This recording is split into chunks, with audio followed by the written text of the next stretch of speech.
Ja muidu nagu, et ei olegi probleemi, aga probleem on selles, et naine saab sügavamaid orgasme üldiselt 20-25 minutis alates. Kui me räägime, sest kuna orgasmi saab jaotada nendeks, mis plahvatavad justkui välja poole, naistel kliitori orgasm ja tupe suu orgasm ja siis on sellised sügavad orgasmid, kus naine on 20 minutit mingis plissis, on ju.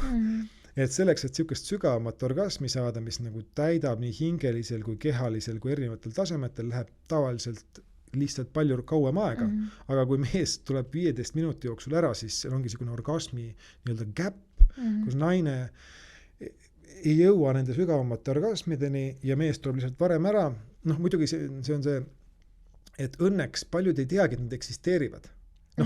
Paljud naised, neil pole õrna aimugi, et midagi sellist võib üldse olla ja sellepärast ei oskagi nagu puudust tunda ja sellepärast võib-olla tundub, et väga tore, et kui on see kliitori orgasmgi, mis kestab kiirelt, on ju, jätab natuke äreva tunde ja siis hea, kui seegi on ja selles mõttes ongi, et hea, kui seegi on, et parem kui mitte midagi, on ju.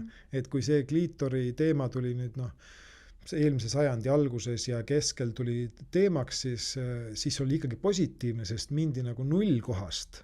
Sellest, kus mees nagu üldse naisega ei tegele.